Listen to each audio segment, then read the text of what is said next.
Hey Carb Dodgers, welcome back to the kitchen. Bit of good news, I've had a development on the ice cream recipe.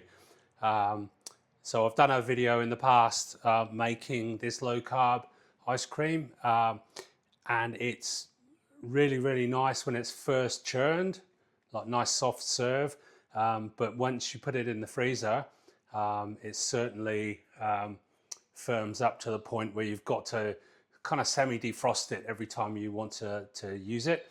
And so somebody, I forget who it was unfortunately, but in the comments of my last video the viewer said why don't you try allulose, and I was struggling to find it, but luckily it's now available locally. So I've got this sweet brand pure allulose sweetener, and I've tried it out and it's fantastic. So no change to the taste or the flavor of the ice cream, but after a couple of days you can go to the freezer and then spoon it out like traditional ice cream. So so to recap on what you need to do, here we go. I will add a cup of allulose. So the cup of allulose into a mixing bowl. I will then add 6 egg yolks.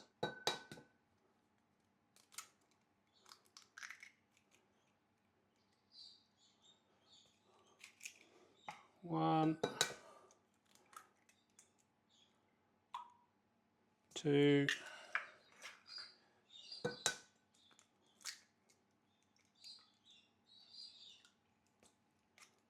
and by the miracle of modern technology and a bit of editing, 6. This is my sad looking whisk. It's not good, is it? There we go. Mix all that together.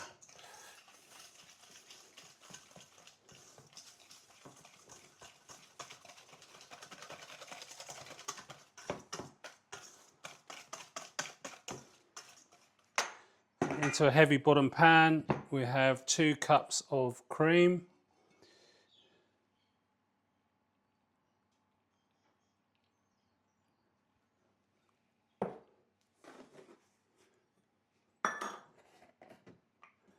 One cup of milk.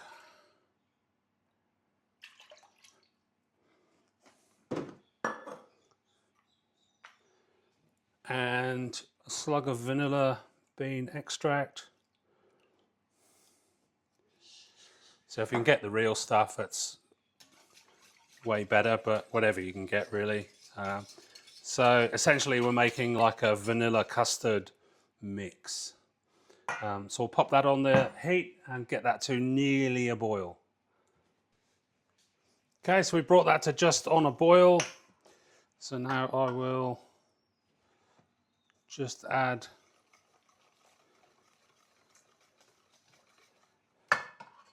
the hot cream milk mix into that allulose and 6 egg yolks.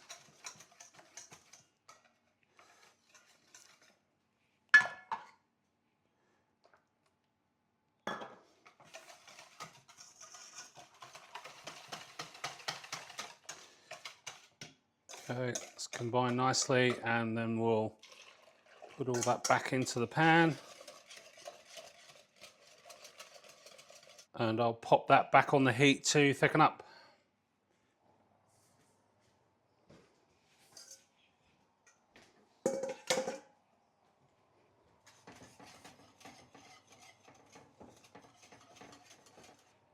Okay, at this point I'll also just give it a little test.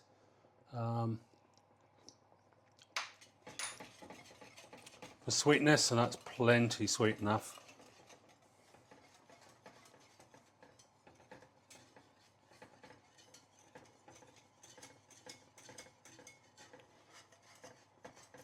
And if you've got a heavy bottom pan, that's probably the way to go, because it yeah, it just helps stop the custard from catching on the bottom.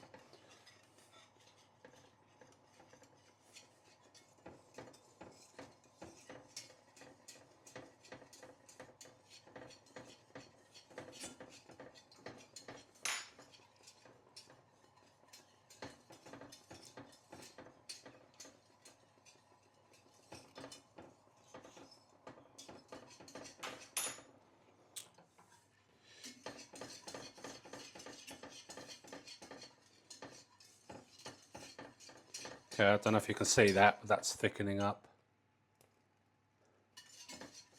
spectacularly.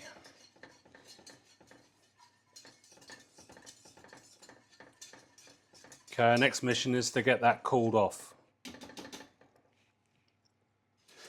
Probably the easiest way to help with cooling is to transfer it out of this hot, heavy bottom pan and into something a bit thinner,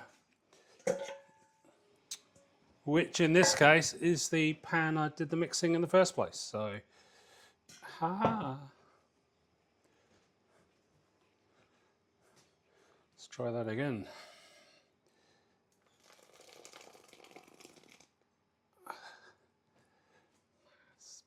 Okay, you do have to be careful if you take that heating process too far. This will split and curdle, which I think I've gotten away with it this time. I'll just keep that moving.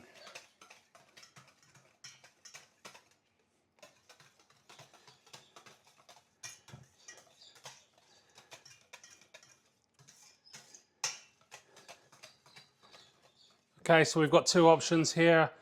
One is to pop that into a plastic container into the freezer, and then every 15 or 20 minutes you can fork through it just to keep stirring as it freezes until it's ice cream. Or if you don't have time for that, which I don't have time for that, this will cool down and then go straight into an ice cream churn, which is, you know, probably the best way to go if you've got one. So I'll let that cool and be back when we're churning. Okay, so that's cooled down nicely. Get our little churny bowl.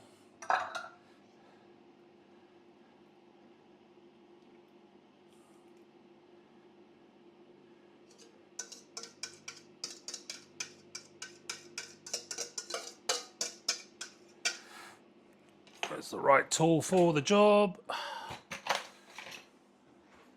Spatula.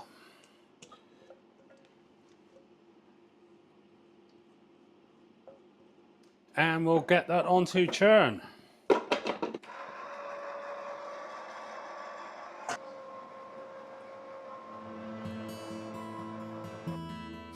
So there we have it, the new and improved keto ice cream, using allulose as the sweetener and the agent that will stop it from freezing solid in the freezer. How's it taste? Looking nice and golden, creamy, a bit like walls in the old days.